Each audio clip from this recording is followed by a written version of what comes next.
I don't know if I can take it anymore. When you are depressed, you don't want to get It out of seems it. so hard You today. don't want to be bothered with anyone. I don't have any But motivation. overcoming depression is going to require that you get up and engage with life again. All I want to do is sleep. When you are feeling down, the worst thing you can do The last thing is I want to do is isolate hang out yourself, with my friends. because isolation actually intensifies sadness. I don't think this will ever So go I away. recommend finding a distraction that will shift your energy. I wish somebody would just save me from this mental hell. Well, thank you for joining us today, everybody. We have Patrick Chester, and he is with Epic Risk Management. He's going to talk to us today about something he actually went through personally. And there are many people that I can imagine can relate, whether or not it is the topic that he's talking about for addiction, but just in an addictive personality or somebody with an addiction in general. So thank you for joining us today, Patrick. Barbie, thanks for having me. Really appreciate it, and looking forward to hopefully what could be an informative and enlightening conversation. I think it will be. Now, I know you've had a TED Talk. So, I mean, obviously what you have to share hits people somewhere where they feel like this is a topic that comes to, is important, right? Give me an idea how you got started or how you even came to the point where you wanted to share your experience with the world, because it's such a private thing. Really good question. I think for me, as we can get into my addiction, I went so far off the rails with my addiction, and it took me to a really dark place, a scary place. And initially, when I got into recovery 8 years ago, I made the decision that I wasn't ever going to be one of these people that got over my skis, if you know what I mean. Like, never wanted to get too comfortable, Right. or complacent, and think, well, you know what, I've got this. And so it helped me to stay engaged with my recovery, to talk about it, right, and to be open and transparent about it. And I had some experiences early on in my recovery where I was able to make an impact with people that were struggling with addiction. Right. And that really stuck with me, and made me realize that after spending so many years taking from people to feed my gambling addiction, I actually had the ability to give back. So that's why I want to talk about it. And I think it's important to talk about, because a lot of people just don't understand or can't wrap their head around what gambling addiction really is. Right. And previous to us starting recording, I had shared with you, I understand addiction because I personally can't drink alcohol, right? Like for me, if I have one glass of wine, it ends up being a bottle or two of wine, and then I become a complete and total jerk. So no good for me. And I had to learn that, but it is important to understand that, one glass, if I just say I can have one glass, it will never, ever be one glass. So I just simply cannot have the glass of wine. How is that for you? Like, can you not go places that have gambling? Talk about that, if you don't mind. To be honest with you, the thought of going into a casino or something like that scares the hell out of me. And I haven't done it in 8 years. I don't know what would happen if I did. It scares me. So I don't put myself in that environment. Like you said, with alcohol, I know that I can't gamble. I don't have that shut off valve like an alcoholic or something like that. There's no stopping me. Right. So, I just, for my own health and sanity, I don't put myself in those environments, and I surround myself with people that understand me, or are going through the same thing I'm going through. Right. Much like alcoholics do with AA, right? But, obviously there's other programs and things. It's amazing that you can share it. Can you give us a little bit of your story? We'd love to know how we got here. Sure. Yeah. I was, grew up like a lot of kids do, kind of a broken family with parents that got divorced. But my dad was a big time alcoholic and a gambler, and introduced me to it when I was 5 years old. I remember he took me over to a friend's house, and his friend actually had a slot machine in his house. My dad gave me some money to put in the slot machine, and spit out a bunch of quarters, and I thought that was really cool.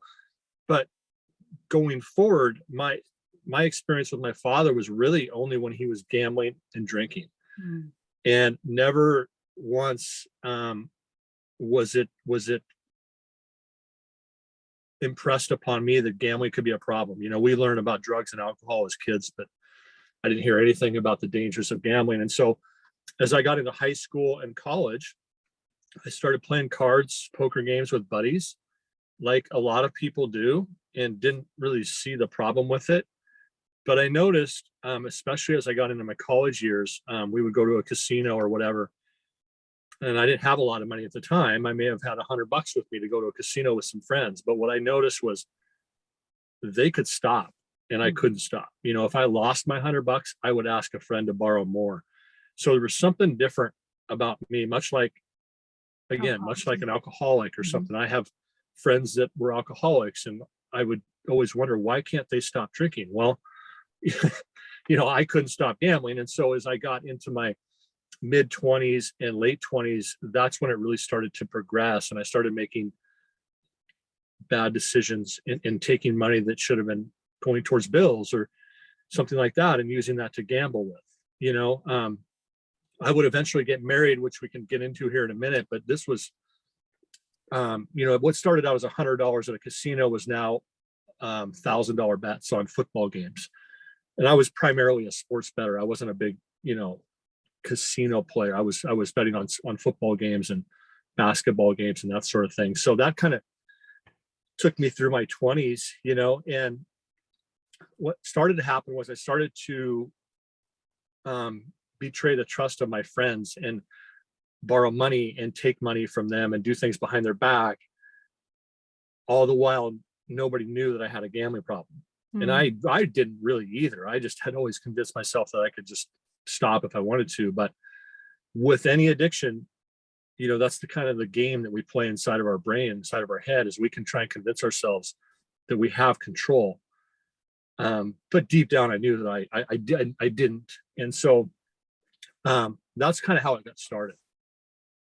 And so you say that you got married and there was something that happened with that. Can we talk about that? And also your thoughts on addictions being a mental health, issue or concern, or something to do with the mental health? For sure. Yeah. So I got married when I was 34 years old. This would have been 2006. I got married to my wife. She had no idea, and this is the other side of gambling addiction. You don't see the physical effects on us like you do with an alcoholic or a drug addict. So it's easy to hide. People don't recognize it. They don't see it. And so I entered into marriage with my wife. I was already over $100,000 in debt. Wow. Due to my gambling problems and debts, and she had no idea. I didn't tell her. I didn't want her to know, but I had convinced myself again that I was just going to win it all back, and it wouldn't be a problem going forward. And once I won it all back, I would pay everybody off, and that would be the end of it. But the first couple years of our marriage were a young married couple talking about the dreams that we had, right? The things that we wanted to do in life. We wanted to have kids. We wanted to have a big house. We wanted to do this. And what my wife didn't know was behind the scenes, I'm taking money that I should have been using for our mortgage payment or our retirement account and using that money to gamble with. So I'm not only gambling. Okay. So I'm not only gambling with our money, I'm lying to my wife every night, telling her that everything is okay. And that is the worst part of this addiction. It's the money is it's awful, but it's when you betray the trust of your wife, you know, you break that bond. That's really difficult to get back. And so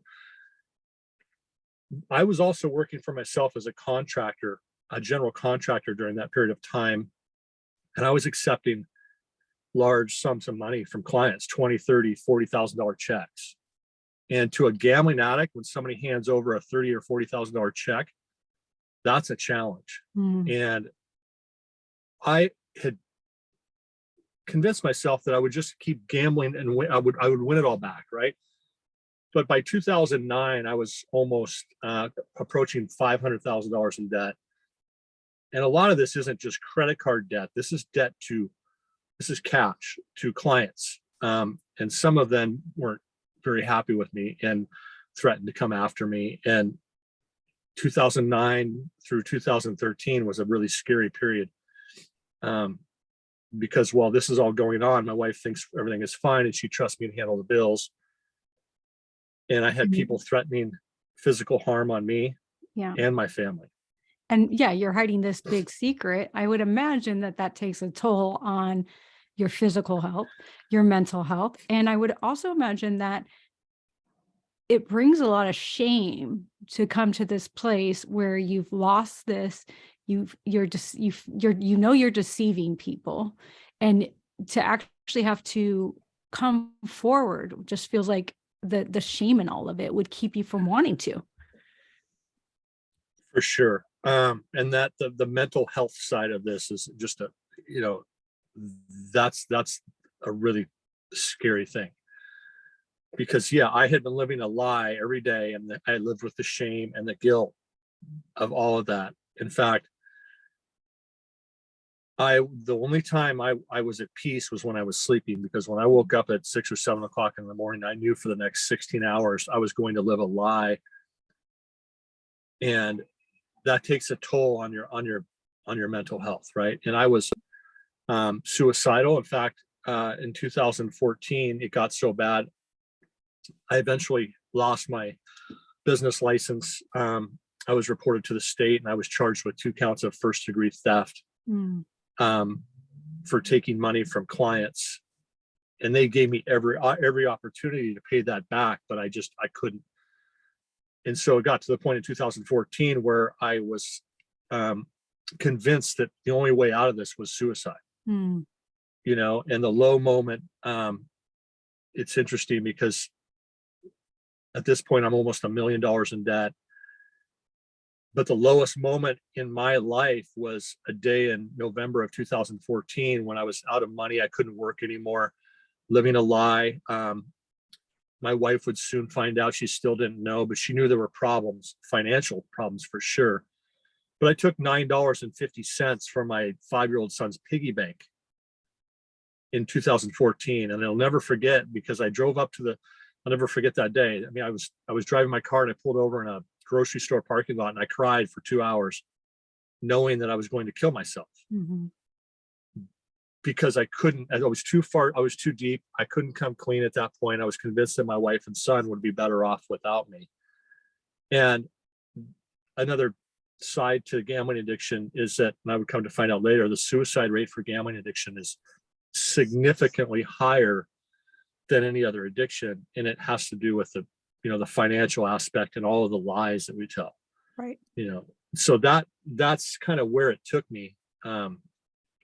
In 2014, that's where I was at. What made you not do it? I had to plan. I was convinced I was going to do it, but I had some planning to do. I was researching my life insurance policy. I had to make sure, I had to check find out if there was a suicide clause in that. I wanted to make sure if I did it, it looked like an accident and my wife and son would be taken care of financially. So I had in my mind 2 to 3 months worth of work to do to make sure I did it right. Imagine, so like now today, where you're in a space where you don't have all of that on you, as far as carrying that load. Do you look back at that person and say, like, do you have empathy for that person? I do. Yeah, compassion, because it's such a big burden to carry. I do. And it took me a long time to get to that point, because even when I got well and I went off to treatment, which we can maybe touch on, but I spent probably the first 2 years of my recovery still living with guilt and looking back on my time as an addict and just shaking my head and thinking to myself, how in the world could you do that? Why did you do that to the people that you love, right? How could you do that? You're a bad person. But knowing what I know now and being 8 years in recovery and knowing what addiction is, right, and what it does to the brain, I've come to learn that there are good people that make really bad choices when they're battling a big time addiction. Exactly. So I can look back on that person now and for sure have empathy. Right. Because like you said, mentally, actually, like true scientific mentally, it's a fact that it is a mental illness. Addiction is a mental illness. It is where you get, dopamine and you get this and that, and it changes the way that your brain actually functions. So to somebody who doesn't have an addictive personality or have an addiction to anything, it would be hard for them to understand how you could go so far into debt, just like they may have a hard time understanding why that person can't put their drink down or why that guy is shooting his arms up with heroin, right? They don't understand that, but it really is this place where it overwhelms your mind and you are not able to think and rationalize, correct? Totally. Yeah. It's your brain has been hijacked basically. And for the gambling addict, that dopamine that you're talking about, we get that dopamine rush every time we win and every time we lose. Right. And so it's a constant battle. And I didn't have any idea. I just knew that the choices I was making were wrong. Mm-hmm. And I remember asking myself many times, this is wrong. Why are you doing it? And so that's really difficult. And when you're in that state of mind, wasn't able to process anything. I didn't even know really what gambling addiction was. And I think, we talk about kind of the stigma, the shame, the guilt, all of it from afar. I think a lot of people look at addiction in general. But I know specifically with gambling addiction, they look at that as just a choice, right? You're just making a bad choice and you're just a bad person because they just don't understand it. And I get that. So that's part of the reason why I do what I do now too, is I'm trying to just raise awareness and help people understand that it's a real thing. Right. And that you're not a bad person, that you are actually in a space where you physically, mentally could not make a change unless something drastically bad happened. And can you tell us what that point came in your life where you decided, I can't do this anymore. I'm either going to kill myself or I'm going to make a change. Right. And so that was, I was too far. There were many junctures along the way where I could have, come clean about it to my wife. But I had long since crossed over that line. And I was convinced, like I said a few minutes ago, that I was going to end my life. Well, that was November of 2014. Fortunately for me, 3 months later, I was getting close to being able to end my life. My wife's parents, my wife's father, so my father-in-law discovered that I had a gambling problem, but he had no idea of the scope or magnitude or all of the things I had done. He found out and he started doing some research. And so he pulled the family together and they put together an intervention for me on February 4th of 2015. And it's just like you see on TV, right? I'm being led into this weird building, weird room, dark room. I walk in and then my family's sitting there and it's like, oh, okay, I get it now. Right. This is what's happening. And there's some strange person who I've never seen before sitting there. And I'm like, okay. And then everybody starts crying. And then you hear your family members talk to you and they tell you how much they love you. And then they tell you how much pain you have caused them. So I listened to this for an hour and a half. And at the end of it, they said, we found a place for you to go off to treatment and we will stick with you if you make the choice to go. If you decide you don't want to go, we're done. We're out of here. And that was a relief because I viewed that as a lifeline for me. And in a way, I was not in a way, I was relieved and happy because I didn't have to live the lie anymore. And I would imagine that there's not a lot of people who have that kind of support, right? Like a lot of people say if my husband, lost $1 million and put our family at stake, I don't care what he does as long as he gets the hell out of my life. Yeah. Yep.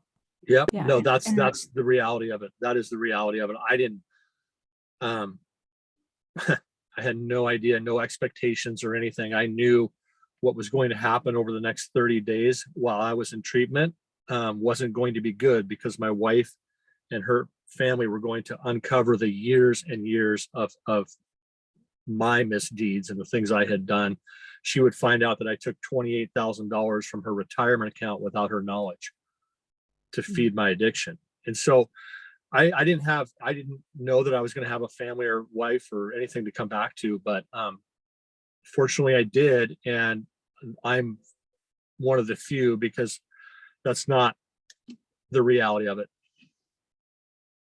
Hence the high suicide rate. Totally. I mean, yeah. And so you come out of treatment like I did. I came out of treatment and I had a clear head for the first time in years. And I felt great. But then I also had over $1 million in debt to pay off, and a wife who had to hire 3 lawyers, a criminal lawyer, a financial lawyer, and a divorce lawyer to protect herself from all of the nonsense I had done. And so I didn't know what I was going to have. I mean, it seemed quite daunting, you know. I wasn't sure how I was going to go forward, but what happened is, you know, I mentioned those theft charges earlier in our conversation, and I was actually had to go in for my sentencing for those crimes in March of that year. So literally like 3 weeks after I got out of treatment, I went in for sentencing, and I was sent to jail.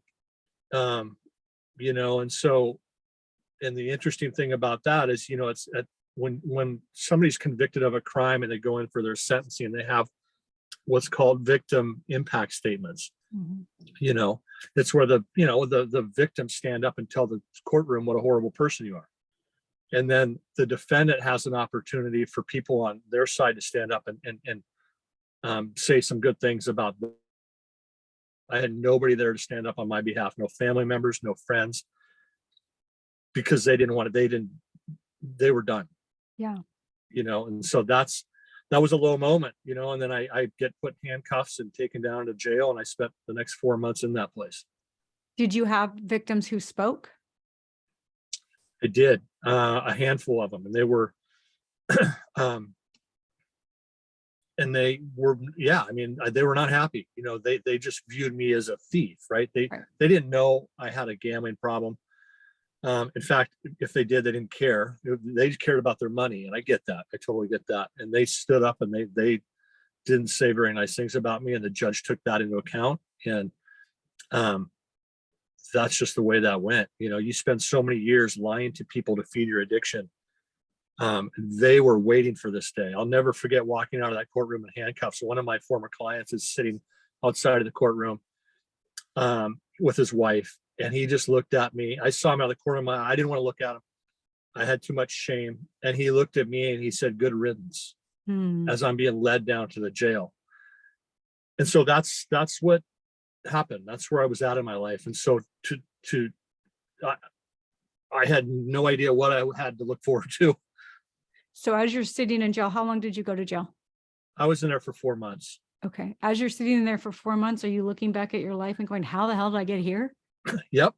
I'm staring at walls for 4 months, and I'm with people, around people that are resigned to their fate in life. These people are in and out of jail all the time. That's just what they do. And I wasn't going to be that person. So I had time to think, you know, I had time to process what I learned in treatment.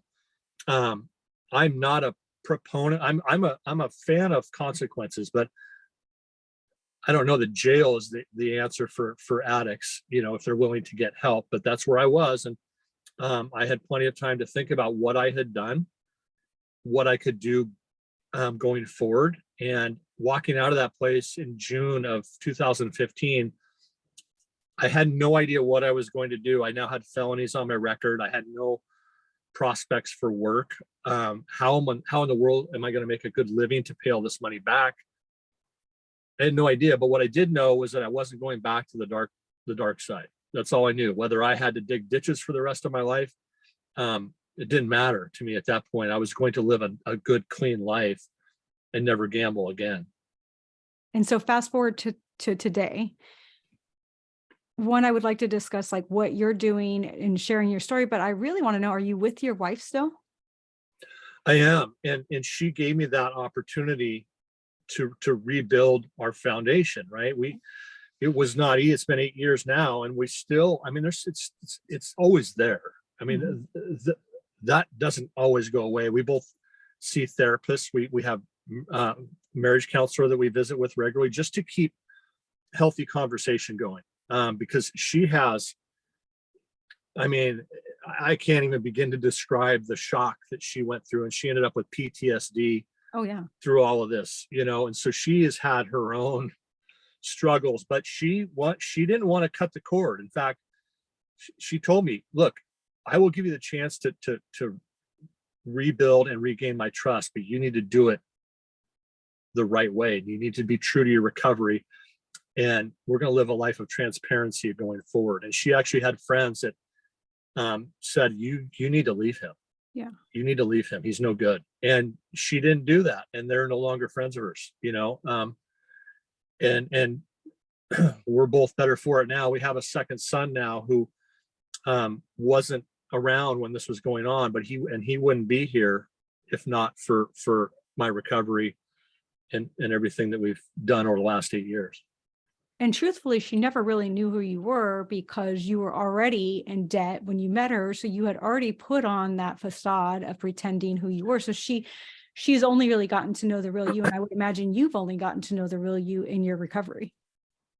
Yeah, I had lost myself years prior to us even meeting. When I started, my college days, really, when I started going down that road is when I lost myself. And it's taken years, the last 8 years, for me to get to know me, for us to get to know each other as who we are now, my wife and I. And the first couple of years weren't easy. In fact, I wasn't allowed back in the house for, I think it was 6 months. I went and lived with a recovering alcoholic who was able to help me kind of get grounded in my recovery. And he was 10 years in recovery, and so I looked at him for guidance and took a lot from that experience. And so when I finally was able to move back into the house, I had a good recovery plan and a good foundation. So, and this is a question that's very personal, but I kind of feel like it's why we're here, but you don't have to answer it. Did you or do you have a higher power source that you feel like has helped you through this? Is this something that you had before that you came out with? Like how is that involved in your life? I do now. And I had nothing going into this whole, when I went into jail, I had no higher power. I wasn't nothing. I had nothing, but I had to find something in there. I had a recovery Bible that was given to me in treatment. I brought that with me, and I read through it, and I would pick out a few words here and there, or a few sentences that applied or related to me and my situation. And I was able to connect with a higher power when I was in jail. And what that's allowed me to do is just put full faith and trust in my recovery, because I know that there's good in that. And I know that if I stay true to that, and I made a promise in jail that I was going to stay true to my recovery, then my higher power will take care of the rest. Right. And that's, that is, quite honestly, is what's happened. And I know for a fact that if I deviate, if I go off the rails, or if I think I can gamble again, it's over. The way I look at it is I have another relapse. I have a relapse in me, but I don't have another recovery in me. Right. And so I put my faith and my trust in my higher power, and so far so good. Yeah. Well, in a lot of the like Alcoholics Anonymous, Narcotics Anonymous, all these different things, they say you don't have to have any particular religion or belief or dogma or whatever the case may be, but you do have to have something higher than yourself, whether that be the program that you're in, whatever it is, but you have to give yourself to something that you have to trust, right? Because as you're manipulating things and you're keeping these secrets, you're also not trusting anybody with knowing who you are, for not wanting to judge you. And so I think that the idea of having something higher than yourself makes it so that you have to honor that you don't have the control of everything. Yeah, that's well said. And that's I went through a 12-step based program, and I am one of these people that doesn't believe you have to do recovery a certain way. I mean, the 12-step program worked for me and continues to work for me. It's similar for Alcoholics Anonymous. It's basically the same 12-step program, and through that, I had to work those steps, and each step, it's coming to grips with the fact that I don't have control over this gambling addiction. Like, Mhm. I have to kind of let that go and trust in my higher power, like we talked about, and all these different steps that I work through and continue to work through, um, that keep me in my lane, if you know what I mean. So that's what worked for me. But I've had friends that have. I have a friend that I have a good friend of mine that has been into treatment for alcohol 5 times in the last 2 years, and I took him to the airport 6 months ago for the 5th time, and I said, are you going to buy into this? And he's just one of these people that is just not religious. And I said, you don't have to be religious. You don't have to buy into this or that. Just come to grips with the fact that you're powerless over this. Right. And that's the idea, is that you're powerless over this, right? So like you said, you don't have to be religious. You don't have to believe in any certain thing, but you do have to understand 100% you are powerless over that addiction. You cannot control it in any way, shape, or form. So tell Yep. me, through this, I believe that in life, we're meant to learn from everything, right? Through all of our experiences. And so whether they're good or bad, or you want to label them whatever way you want, traumatic, tell me what you're doing with your experience that you feel like makes a difference in this world now. Right. And I'm extremely fortunate. I'm doing a bunch of work for Epic Risk Management. We talked about that earlier. And I go around to different colleges throughout the country, and I get in front of student athletes, and I talk to them. I share my story, but also too, I raise awareness and educate them on the dangers of sports betting and gambling in this country. And that many times I'll present for an hour, and at the end of it, I'll have some student athletes come up to me and say, hey, my mom has a big time gambling problem, or my friend, or my teammate, what can I do? And to be able to connect with people and help them and guide them gives me purpose. Like, actually found my purpose in life through this. We all find our purpose, hopefully, at some point in our journey. I found mine through this, and it's helping people that are either struggling in their addiction or have friends or family members that are suffering, and that keeps me going.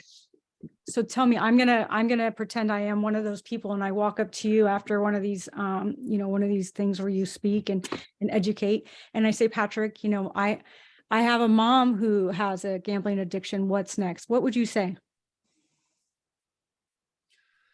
The first thing is they need to talk about it to somebody, and maybe that's a stranger. Maybe it's a lot of times it's easier to talk to somebody who is not that close to you, or like, there are numbers, there are resources, but the main thing to I try and get across and convey to them is they need to talk about it.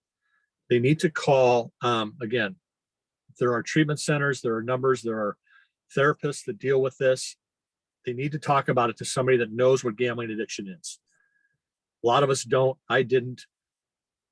But there are, like I said, therapists that specialize in this field. And that's what I'd recommend they do. Go talk to a professional who knows what gambling addiction is and why you're doing the things you're doing. And they can steer you in the right direction, guide you, give you resources, let you know what can be done to help you work through that process. Because as we get it in our mind that we can somehow dig ourselves out of the hole, and it's a sickness that's going on that we don't realize. Right. And I guess like the hardest thing about having somebody who's an addict, whatever kind of addict they are, but specifically to this one, gambling, is for them to recognize that they're an addict. Because you can't go get help if you don't know that something's going on. So could you tell me like some red flags that you could give to people if they're listening to this, that means you've lost control? So, right. And as it relates to gambling, it's again, you're not going to see the physical signs that we can all recognize an alcoholic or a drug addict. For a family member or friend, it's really difficult to see that a person has a gambling addiction. So the red flags, the things to look for, obviously financial inconsistencies. That's number one. The lies. We will tell a lot. We will lie to anybody to cover up our gambling. I mean, that's almost across the board with addiction. I mean, addicts do lie. Financial inconsistencies, lying, erratic behavior is another big one. Mood swings. Okay. Those are things like if I were winning or if I'd won a bet, I was the greatest guy to be around. If I had just lost, I was weird and I was acting weird and shady. And those are things that the mood swings and erratic behaviors are telltale signs that there's a problem. And my wife looks back at that period of time now, and she, not as much anymore, but she beat herself up a little bit for a while for not picking up on those and not saying something, not asking more questions. Right. So those are kind of the main things to watch for. And how did your wife come to forgive you? Because like we said before, like most people would not, right? So did she ever tell you like the reason why I am forgiving you is because, and I know people can say like, oh, because I love you, but more than that, there has to be more than that. That's yeah. I mean, there are a lot of ways a lot of tentacles to that, if you know what I mean. She forgave me right away. She told me that she forgave me right away. But that doesn't mean that she wasn't pissed. That doesn't mean that she still doesn't have moments where she gets mad about or triggered. that. Yeah. Triggered. That's exactly what it is. There are things that will still trigger her to this day. So the forgiveness came right away, but it wasn't, that didn't, I mean, I wasn't off the hook. Yeah, you're right. I mean, but she is one of a kind. Like I can't begin to explain the pain and hurt that I caused her. And so I think in many respects, the easiest thing to do for somebody on that side is to cut the cord and hit the road. Yeah. She has taken the hard road, and she has put in a ton of work to this as well to make it good and make it better and bring our family back together. But it wasn't easy, has not been easy on her. How do you hold space for her pain and grief? How do you hold space for that for her? Because she needs to have that, right? Totally. You can't get upset with her for having that because it's true and valid. So do you guys make time to talk about it? Does she talk about it with somebody else? How does this, because she needs to let this out so it doesn't eat at her, right? So who holds space for her? Is it you? Is it a therapist? Yeah, it's both. Like we both have our own therapists that we've been working with ever since this happened, that know us and know our story, know everything about us. And then we also have a marriage counselor that we work with. And it's really just because she has thoughts and triggers that she needs to talk through and talk about. Yeah.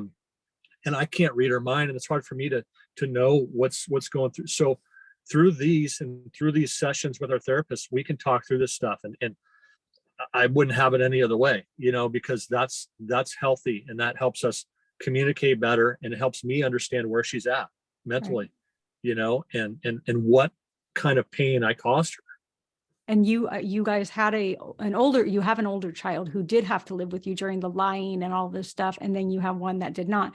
What is that like for them? Does one have is one upset because one doesn't have to deal with it? What is the dynamic there? Right, that's interesting, because obviously we have our youngest son is 5 now. He knows nothing about this. He wasn't alive for any of this. Our oldest son is 13, soon to be 14, and so the first 5 years of his life were during the worst 5 years of my life. And I was erratic, I was irrational, I would yell and scream and scare the hell out of him sometimes. I would never physically hurt him or anything like that, but I was so consumed with my gambling that I was not a good father. I don't know really, to be honest with you, what he remembers during that period of time. I think he probably bits and pieces, but we did sit down with him earlier this year because we wanted to wait until he was old enough to kind of comprehend and understand. We sat down with him earlier this year, actually last year, and kind of laid it all off for him, told him what had happened to me, why I went away 8 years ago, why I was gone for basically a year out of his life. Well, I went to jail. We told him everything, and that was difficult. That was really hard, and he cried. I mean, that's hard on a 13-year-old to find out Yeah. that your dad went to jail, Yeah. so And it can bring shame on him too, even though he shouldn't own the shame, but it comes to us. That's the way it is. right. But Yeah. the beauty of it is, and the reason the worst thing that we could have done as parents was not tell him and have him hear about Find out. this Mhm. from somebody else, like a buddy. Hey, I heard about your dad years ago. So we had to do this, and I'm glad we did it. But also too, he's really excited about what I'm doing now, and he thinks it's really cool that I get to go tell my story to these student athletes and try and help them. He's starting to ask more questions about this, which is great. And what a oddly and in a weird place, it's a beautiful lesson to teach a child that you can change and you can make a difference, and you can show that whatever mistake you make, you can turn it around and benefit and help others, right? So there's this weird lesson in there for this poor innocent child who had to go through this, but then there's this beautiful message for life that it's never too late. You don't have to take your life. There's always help, and you can always take the lesson and you can always turn it into something good for others, right? And so it's Totally. it's this sad story with so much that you are offering in the same respect. You could never do that if you didn't have this. Right. And there are days where I am almost thankful I went through what I went through. Yeah. I mean, I wouldn't wish it upon anybody, but I wouldn't be in the position and have the purpose that I have now. I wouldn't be able to do the things I'm doing now and make a difference in the world. And that is more fulfilling to me than any job I ever used to have or anything, any profession I was in, where I'm just out there trying to make money. Now I'm getting paid to help people, but that is rewarding. And I think it's made me, well, I know it's made me a better father to my sons. I wouldn't have the experience to draw from that I can now use to help them. Did you ever have any resentment towards your father? Because you feel like this has been something that you were brought up with as a child, right? So this was almost like a inevitable path at some point. Yeah, and that's a difficult one because I still have resentment. And then this is something I've tried to get over, and I can't do it. I mean, I maybe I can someday, but I have resentment towards him every day of my life. And it's not because of what he exposed me to. He had his own demons, right? And I told, if anybody understands it, it's me. But my resentment comes from the fact that he died, 10 years ago and never owned up to all of his behaviors and the things that he did. Like, that's all I ever wanted from him, was just to own. He was not a good father, but wasn't going to hold that against him. He just came clean, towards the end of his life and said, hey, you know what? I could have been better at this, and I'm sorry about this. And like, hey, no problem. That'd be great. But he never did that. And so I have that. I that would I'm dealing with. And I would think and this just comes from a place of, kind of understanding the situation, that the one thing that we could tell ourselves in that situation is, because he too is an addict, he never really understood what he was doing. Just like when you were in the throes of your addiction, you had no idea what you were doing to your family. Right. And I feel like that could be a story for, it's not an excuse. So there's a difference between having compassion and coming from a place where you understand a little bit more, that we're not making an excuse for them. But people with addictions, when they're in the addiction, they're not doing it intentionally. They don't know what they're doing. And so if you can look at it from a standpoint of, when I was in my addiction, I was doing similar things, and I was lucky enough to have a wife who forgave me. And yes, I've done a lot of work, but there was a time when I was doing all of these things too. Yeah, that's a great way to look at it. I'm fortunate because my family intervened in my life. They were able to help me turn my life around, Yeah. and change my whole perspective on everything, and so not everybody gets to do that, Right. and so yeah, when you're an addict and you don't get help, or you're not able to turn things around, You simply you don't know what you're you doing. don't know. Right. Yeah. It's like the person, and again, I have to relate everything to alcohol because I have alcoholism in my family. And I know that if I drink, it's not good for me. But it's like the alcoholic for me that, when they're drinking and they're completely drunk and they're saying nasty, mean things to people that they would never say if they were sober, and they don't even really think, they're just being mean and nasty, right? And then that person goes to sleep, they wake up and they think life is great. And then these people are left over who had these like shitty comments said to them this whole time, right? And it's like, oh, well, I don't know why you're so mad. You know what I mean? And they're like, I'm mad because you were a complete jerk to me last night. And you said very Yeah. hurtful things, right? Right. And so there's this like not understanding when you're in that addictive space of the harm that you cause others. So I would imagine if he never healed from his addictions, he couldn't tell you he was sorry because he didn't see what he did. Yeah, and that's a great, that's good perspective, and that's just a great way to, and that's why I try and remember that, that's actually going to help me. So thank you, thank you for pointing that out, because it's true. It's like, I was able to get the help, and he never was, Yeah. and so he didn't really know. Yeah. And it's just coming, it's not, again, it doesn't come from an excuse, right? Right. There's no excuse. It's just a place. I feel like compassion is coming from a place of understanding the situation, not making an excuse for it, but just understanding it. And then you can come back and have a little bit more, because all it does is it, some part of you is not okay because you carry that, right? And so Right. some part of you is holding that on, and that some part of you can't give yourself to either your children or the world or whatever the case may be. And so the forgiveness is for you, not him.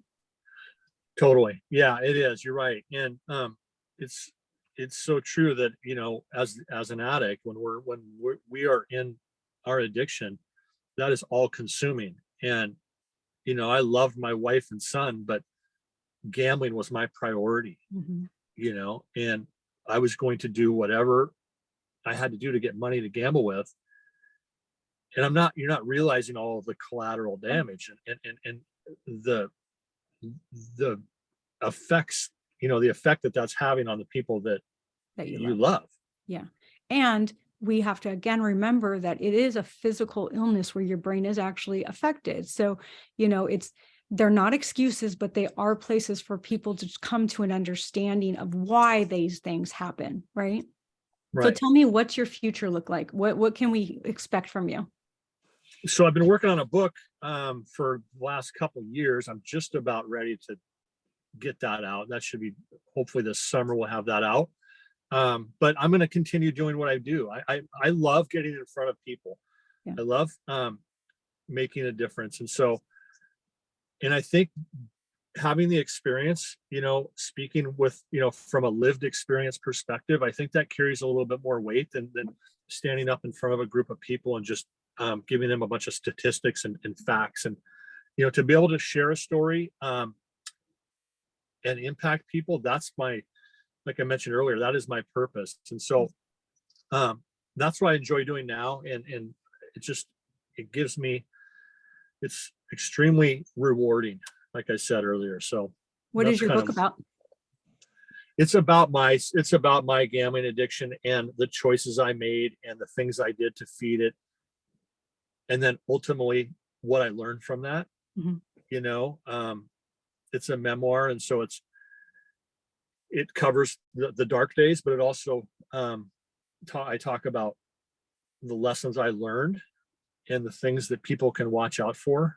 Right. I want it to be educational as well. I want people to be able to take something from it, like, oh, okay, this is something to watch out for. This is an actual addiction. I didn't even know this was a thing, right? And so, but it, kind of goes into the addiction itself and what is going on inside the brain of a gambling addict, like we talked about, and why we make the choices we make.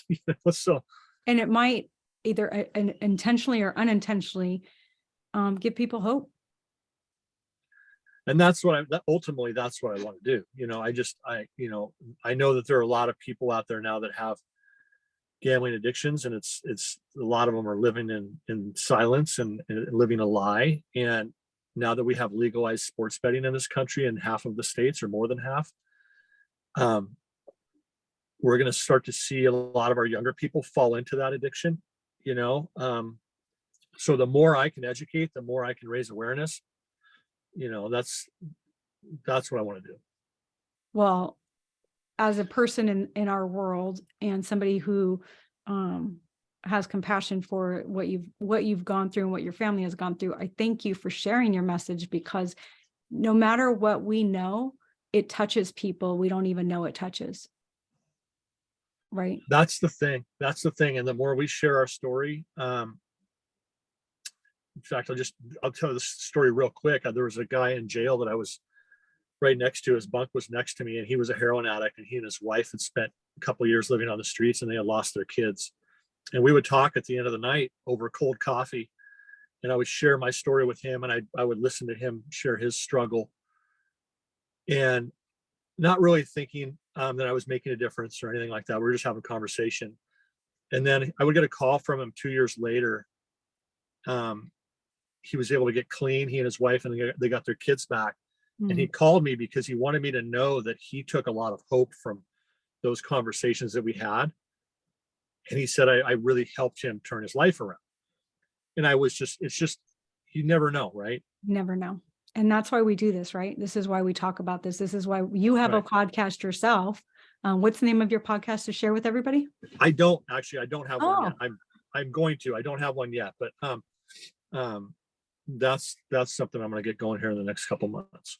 Yeah, I mean, our stories, while some people may think that it seems like, who wants to listen to your story, there's people out there who need to hear it, and so thank you for sharing it. Yeah, I appreciate you having me on. I was thrilled to be with you, and hopefully we can continue to help people. Agreed, 100%. Mm-hmm.